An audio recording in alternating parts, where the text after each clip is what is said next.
So love and awe of God are wings of the bird.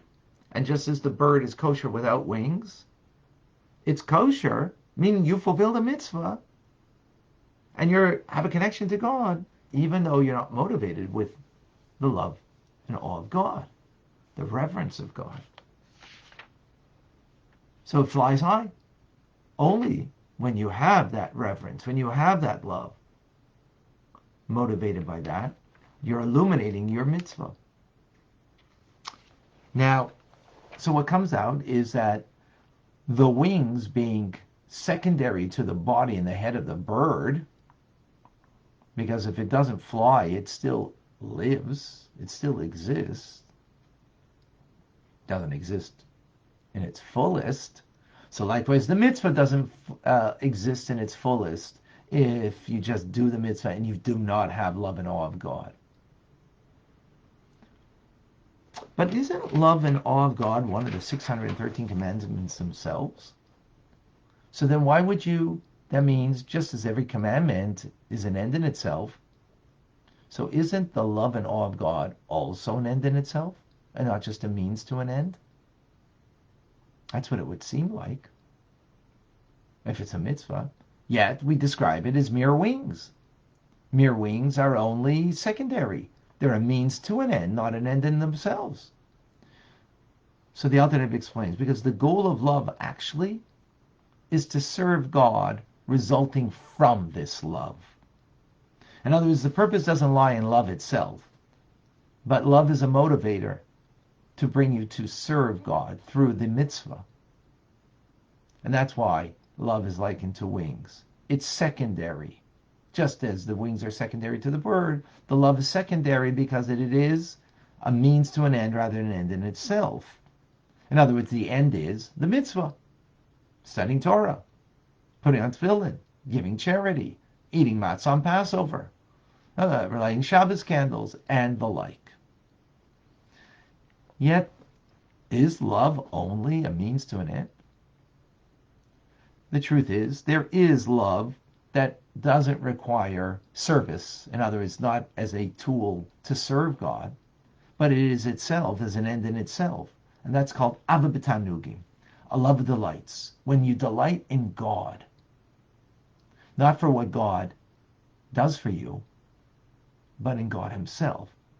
But this is at a very lofty level that the righteous have now, and we will have only when Mashiach comes.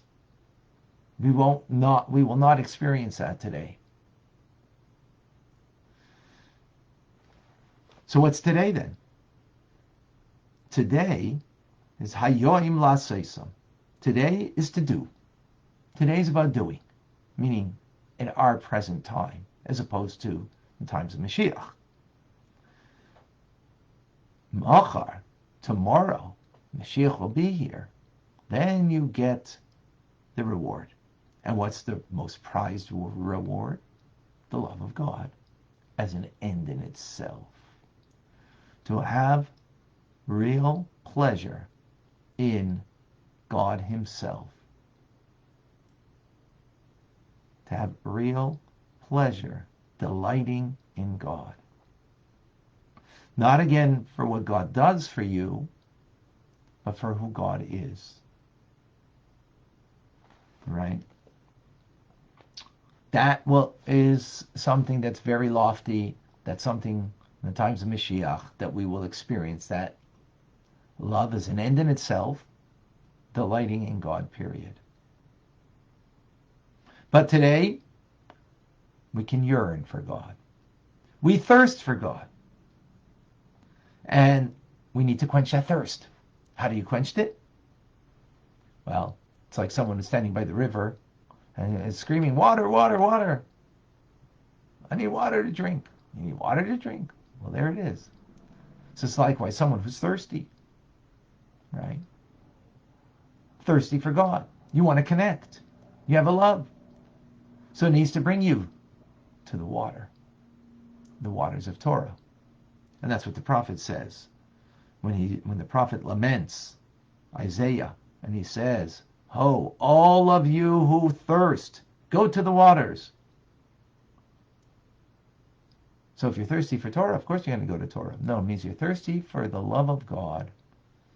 You have a thirst to connect to Hashem. So you need to know that that thirst needs to be quenched by the study of Torah and doing a mitzvah.